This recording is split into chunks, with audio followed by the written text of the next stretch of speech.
پیارے نبی پاک صلی اللہ علیہ وآلہ وسلم کے سحری اور افطاری کا انداز سادگی، برکت اور اعتدال کا بہترین نمونہ تھا۔ آپ صلی اللہ علیہ وآلہ وسلم نہ صرف خود سحری فرماتے بلکہ دوسروں کو بھی اس کی ترغیب دیتے، کیونکہ سحری روزے کو آسان بنانے اور اللہ کی رحمت پانے کا بہترین ذریعہ ہے۔ لیکن پیارے دوستو، کیا آپ یہ جانتے ہیں کہ ہمارے نبی پاک صلی اللہ علیہ وآلہ وسلم کس طرح سحری اور افطاری کیا کرتے تھے اور کون کون سی چیزیں کھانا پسند فرماتے تھے؟ آج کے اس ویڈیو میں ہم آپ کو پورا واقعہ بتائیں گے، جسے دیکھ کر آپ بھی ہمارے پیارے نبی پاک صلی اللہ علیہ وآلہ وسلم کے طریقے پر عمل کر سکیں گے۔ لہٰذا ویڈیو کو آخر تک ضرور دیکھیں۔ پیارے دوستو، اللہ کے پیارے نبی حضرت محمد مصطفیٰ صلی اللہ علیہ وآلہ وسلم نے اپنی حیات زندگی میں 9 رمضان المبارک دیکھے ہیں، یعنی کہ 9 رمضان گزارے ہیں۔ 10ویں رمضان المبارک کے شروع ہونے سے پہلے آپ اس دنیا سے پردہ فرما گئے، یعنی کہ آپ اللہ تعالیٰ کے پاس تشریف لے گئے۔ اس طرح سے آپ نے اپنی زندگی میں روزے فرض ہونے سے لے کر وفات تک کل 9 رمضان گزارے۔ پیارے دوستو، رمضان المبارک کے مہینے میں حضور نبی کریم صلی اللہ علیہ وآلہ وسلم کے معمولات، عبادات اور ریاضت عام دنوں کے مقابلے میں کافی بڑھ جاتی تھی۔ اس مہینے میں اللہ تعالیٰ کی نزدیکی اور محبت اپنے عروج پر ہوتی تھی۔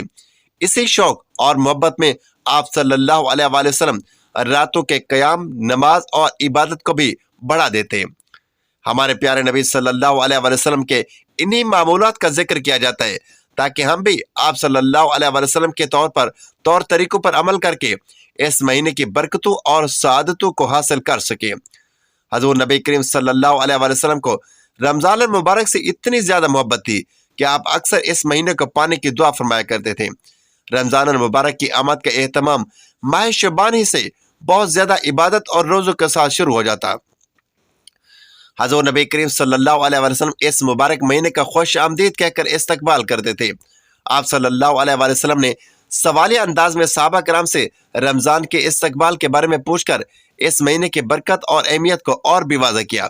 جب رمضان کا مہینہ آتا تو حضور نبی کریم صلی اللہ علیہ وسلم صحابہ کرام سے درخواست فرماتے کہ تم کس کا استقبال کر رہے ہو اور تمہارا کون استقبال کر رہا ہے؟ آپ صلی اللہ علیہ وسلم نے یہ 3 بار فرمایا۔ اس پر حضرت عمر فاروق رضی اللہ تعالیٰ عنہ نے عرض کیا، یا رسول اللہ صلی اللہ علیہ وسلم، کیا کوئی وحی اترنے والی ہے یا کسی دشمن سے جنگ ہونے والی ہے؟ تو حضور نبی کریم صلی اللہ علیہ وسلم نے ارشاد فرمایا، نہیں، ایسی کوئی بات نہیں ہے۔ پھر آپ صلی اللہ علیہ وسلم نے فرمایا، تم رمضان کا استقبال کر رہے ہو، اس کی پہلی رات تمام اہل قبلہ کو معاف کر دیا جاتا ہے۔ سبحان اللہ۔ پیارے دوستو، جب مسلمانوں کو مشرکین مکہ کے مظالم سے تنگ آ کر رسول صلی اللہ علیہ وسلم نے ہجرت مدینہ کا حکم دیا تو حضرت بلال حبشی رضی اللہ تعالیٰ عنہ بھی مدینہ منورہ ہجرت فرما گئے۔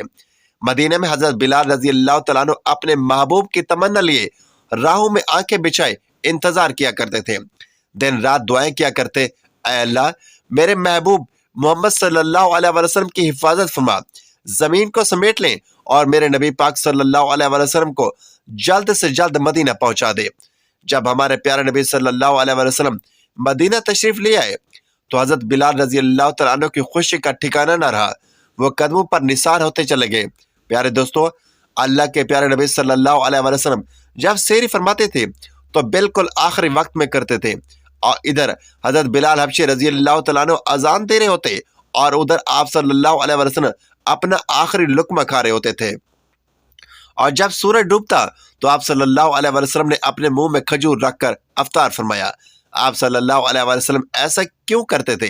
تاکہ اپنی امت پر بھوک کا وقت کم سے کم آ سکے۔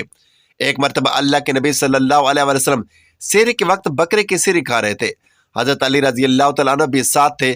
اتنے میں حضرت بلال رضی اللہ تعالیٰ عنہ آئے اور عرض کرنے لگے، یا رسول اللہ صلی اللہ علیہ وسلم، وقت ختم ہو گیا ہے، میں اذان دینے جا رہا ہوں، آپ برائے کرم کھانا پینا بند کر دے۔ یہ کہہ کر حضرت بلال رضی اللہ تعالیٰ عنہ اذان دینے چلے گئے اور تیاری کرنے لگے، لیکن اتنے میں حضرت بلال رضی اللہ تعالیٰ عنہ کو خیال آیا، پتہ نہیں میرے نبی صلی اللہ علیہ وسلم نے کھانا پینا بند کیا ہے یا نہیں۔ وہ فوراً واپس آئے اور دیکھا کہ ابھی بھی ہمارے پیارے نبی صلی اللہ علیہ وسلم سحری فرما رہے تھے۔ یہ دیکھ کر حضرت بلال رضی اللہ تعالیٰ عنہ کہنے لگے، یا رسول اللہ صلی اللہ علیہ وسلم، اللہ کی قسم، سحری کا وقت ختم ہو گیا ہے، صبح ہو گئی ہے۔ یہ سن کر اللہ کے پیارے نبی صلی اللہ علیہ وسلم نے اپنے ہاتھ نیچے کر لیے اور فرمایا، اے بلال، ابھی وقت باقی تھا، لیکن تیری قسم کھانے کی وجہ سے اللہ نے اس وقت کو پہلے ہی ختم کر دیا تاکہ تیری قسم کہیں جھوٹی نہ پڑ جائے۔ حضرت علی رضی اللہ تعالیٰ عنہ نے فرمایا، اگر بلال قسم نہ کھاتے تو جب تک میرے نبی صلی اللہ علیہ وسلم سحری کھاتے رہتے تب تک صبح صادق نہیں ہونی تھی۔ دوستو، کسی نے پوچھا، یا رسول اللہ صلی اللہ علیہ وآلہ وسلم، آپ نے سحری کیوں جاری رکھی؟ تو آپ صلی اللہ علیہ وآلہ وسلم نے ارشاد فرمایا، بلال اپنے اندازے کے مطابق سحری کے وقت ختم ہونے کا اعلان کر رہے تھے، جبکہ میری نظر آفتاب یعنی سورج کے اس مرکز پر تھی جہاں ابھی بھی سحری کا وقت باقی تھا۔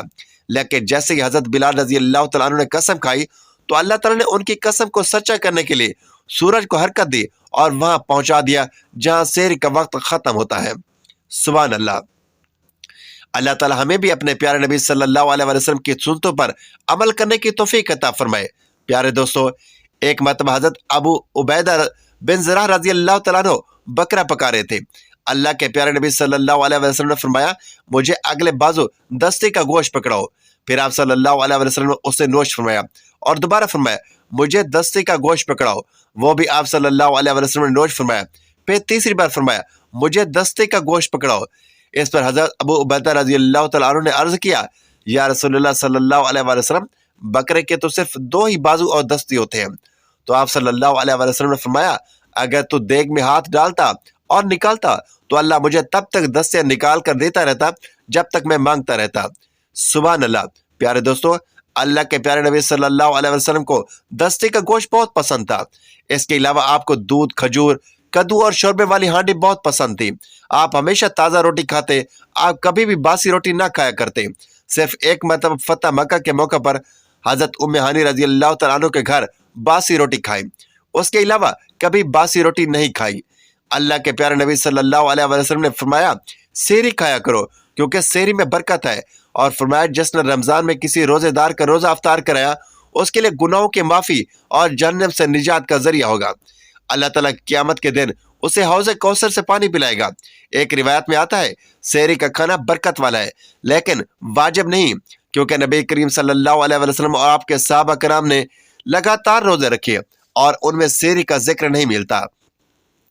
بعض علماء کے نزدیک سحری کا کھانا سنت ہے اور کچھ علماء کے نزدیک مستحب، لیکن اس بات پر سب متفق ہے کہ بغیر سحری کے بھی روزہ صحیح ہوگا۔ اگر کوئی جان بوجھ کر سحری نہ کرے یا نیند کی وجہ سے سحری چھوٹ جائے تب بھی روزہ صحیح رہے گا، لیکن بہتر یہی ہے کہ سحری کے وقت کچھ نہ کچھ ضرور کھا لیا جائے۔ حضرت عمر بن عاص رضی اللہ تعالیٰ عنہ سے روایت ہے کہ ہم نے نبی پاک صلی اللہ علیہ وسلم کو یہ فرماتے ہوئے سنا کہ ہمارے اور اہل کتاب کے روزوں میں فرق سحری کھانے کا ہے۔ پیارے دوستو، میں رسول اللہ صلی اللہ علیہ وسلم کی خدمت میں حاضر ہوا تو آپ صلی اللہ علیہ وسلم سحری کھا رہے تھے۔ آپ صلی اللہ علیہ وسلم نے ارشاد فرمایا، یہ برکت ہے جو اللہ تعالیٰ نے تمہیں عطا فرمائی ہے تو اسے مت چھوڑنا۔ حضرت سلمان فارسی رضی اللہ تعالیٰ عنہ سے مروی ایک طویل حدیث میں آتا ہے کہ رسول اللہ صلی اللہ علیہ وسلم نے فرمایا، جو شخص رمضان المبارک میں کسی روزہ دار کا روزہ افطار کروائے گا وہ گناہوں کی مغفرت کا باعث ہوگا اور جہنم کی آگ سے نجات کا ذریعہ بنے گا۔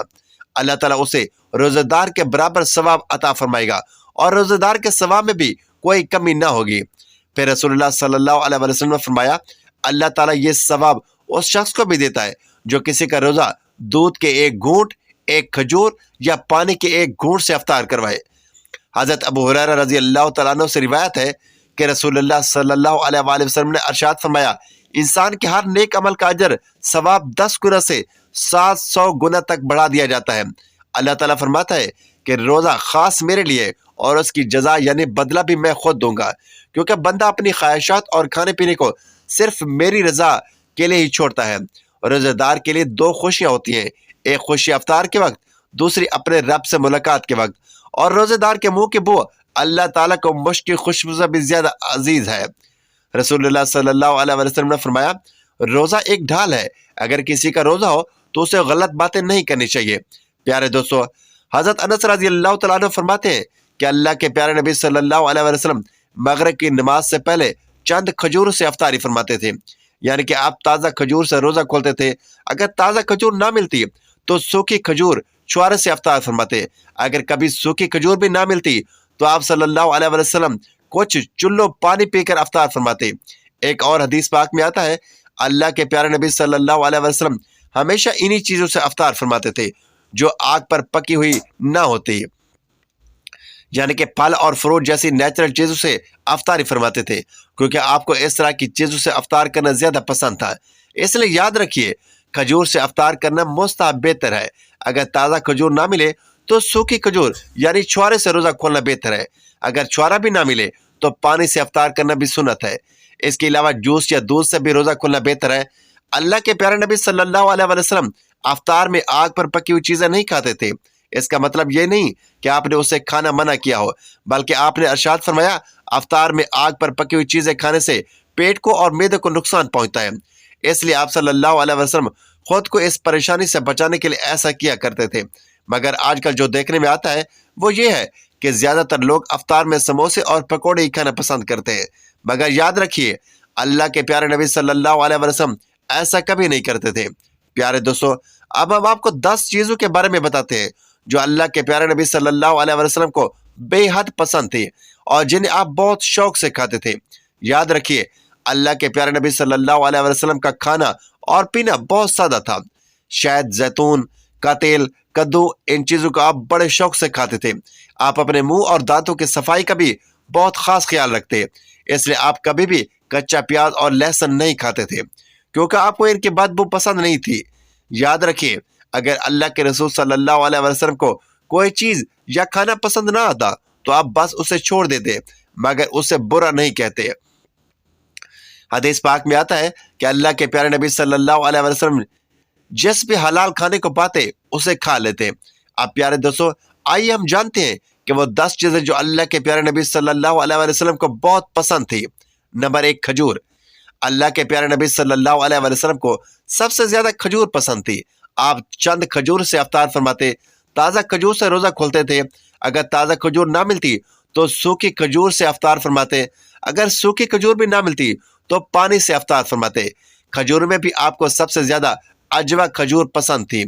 پیارے دوستو، اللہ کے پیارے نبی صلی اللہ علیہ وسلم نے ارشاد فرمایا، جس گھر میں کھجور ہوتی ہے اس گھر میں کبھی بھی فاقہ نہیں آتا۔ نمبر 2، انگور۔ پیارے دوستو، اللہ کے پیارے نبی صلی اللہ علیہ وسلم کو انگور کھانا بھی بہت پسند تھا۔ آپ انگور بڑے ہی شوق سے کھاتے تھے کیونکہ یہ انسانی صحت کے لیے بھی بہت فائدہ مند پھل ہے۔ نمبر 3، انار۔ پیارے دوستو، اللہ کے پیارے نبی صلی اللہ علیہ وسلم کو انار کھانا بھی بہت زیادہ پسند تھا۔ آپ انار کو بھی بڑے شوق سے کھاتے تھے۔ آپ نے فرمایا، انار جنت کے پھلوں میں سے ایک پھل ہے۔ نمبر 4، انجیر۔ پیارے دوستو، اللہ کے پیارے نبی صلی اللہ علیہ وسلم کی پسندیدہ چیزوں میں سے ایک چیز انجیر بھی ہے۔ آپ صلی اللہ علیہ وسلم نے فرمایا، انجیر بھی جنت کے پھلوں میں سے ایک پھل ہے، کیونکہ جنت میں جتنے بھی پھل ہوں گے وہ انجیر کی طرح کے ہوں گے۔ ان میں انجیر کی طرح نہ کوئی چھلکا ہوگا نہ ہی کوئی گٹھلی۔ آپ نے یہ بھی فرمایا کہ انجیر کا پھل کئی طرح کی بیماری کو بھی روکتا ہے۔ نمبر 5، تربوز۔ پیارے دوستو، اللہ کے پیارے نبی صلی اللہ علیہ وآلہ وسلم کو افطاری میں تربوز بھی بہت زیادہ پسند تھا۔ آپ اکثر تربوز کو کھجور کے ساتھ ملا کر کھایا کرتے تھے۔ حضرت عائشہ صدیقہ رضی اللہ تعالیٰ عنہ سے روایت ہے کہ رسول اللہ صلی اللہ علیہ وآلہ وسلم اکثر تربوز کو کھجوروں کے ساتھ ملا کر کھایا کرتے تھے۔ نمبر 6، دودھ۔ پیارے دوستو، دودھ بھی ہمارے پیارے نبی صلی اللہ علیہ وآلہ وسلم کی پسندیدہ غذاؤں میں سے ایک غذا تھی۔ آپ کو دودھ بہت زیادہ پسند تھا۔ آپ اکثر گائے اور بکری کا دودھ پیا کرتے تھے، کبھی دودھ کو اکیلا اور کبھی دودھ میں پانی ملا کر پیا کرتے تھے۔ نمبر 7، شہد۔ پیارے دوستو، اللہ کے پیارے نبی حضرت محمد صلی اللہ علیہ وآلہ وسلم کو شہد بہت ہی زیادہ پسند تھا۔ آپ اکثر شہد کا استعمال کرتے تھے۔ شہد کا ذکر قرآن پاک میں بھی کئی بار ملتا ہے۔ نمبر 8، گوشت۔ پیارے دوستو، اللہ کے پیارے نبی صلی اللہ علیہ وآلہ وسلم کو گوشت کھانا بھی بہت زیادہ پسند تھا۔ آپ نے فرمایا، دنیا اور جنت دونوں جگہ سبھی کھانے کا سردار گوشت ہوگا۔ آپ کو شوربے والا گوشت زیادہ پسند تھا۔ حدیث پاک میں آتا ہے کہ اللہ کے پیارے نبی صلی اللہ علیہ وآلہ وسلم شوربے والے اور بھنے ہوئے گوشت کو زیادہ پسند فرماتے تھے۔ نمبر 9، جو کی روٹی۔ اللہ کے پیارے نبی صلی اللہ علیہ وآلہ وسلم کو جو کی روٹی بھی بہت زیادہ پسند تھی اور آپ جو کی روٹی خوب شوق سے کھایا کرتے تھے۔ بنا چھانے ہوئے آٹے کی موٹی روٹی پسند فرمایا کرتے تھے۔ نمبر 10، چاول۔ پیارے دوستو، نبی کریم صلی اللہ علیہ وآلہ وسلم کو چاول کھانا بھی بہت زیادہ پسند تھا۔ آپ چاول کو بڑے ہی شوق سے کھایا کرتے تھے۔ آپ صلی اللہ علیہ وآلہ وسلم نے فرمایا اللہ نے چاول کے دانوں میں بہت برکت رکھی ہے۔ پیارے دوستو، ہمیں بھی چاہیے کہ ہم اپنے پیارے نبی صلی اللہ علیہ وآلہ وسلم کی سنت پر چل کر اپنی سحری اور افطاری کو بہتر بنا سکتے ہیں، جس سے ہماری صحت بھی بہتر ہوگی اور روزے بھی اچھے گزریں گے۔ رسول اللہ صلی اللہ علیہ وآلہ وسلم کی سیرت طیبہ کا ہر پہلو روشنی کا مینار ہے، اور ان کی افطاری کے معمولات بھی سادگی، سخاوت اور تقوی کی اعلیٰ مثال تھے۔ نبی کریم صلی اللہ علیہ وآلہ وسلم کا افطار عام طور پر کھجور اور پانی سے ہوتا تھا، اور اگر کھجور میسر نہ ہوتی تو پانی سے روزہ افطار کر لیتے۔ آپ صلی اللہ علیہ وآلہ وسلم نے امت کو بھی اس سادگی کی ترغیب دی اور فرمایا جب تم میں سے کوئی روزہ افطار کرے تو کھجور سے افطار کرے، کیونکہ یہ برکت والی چیز ہے، اور اگر کھجور نہ ہو تو پانی سے افطار کرے، کیونکہ یہ پاک کرنے والا ہے۔ باوال سنن ابن ابی داؤد۔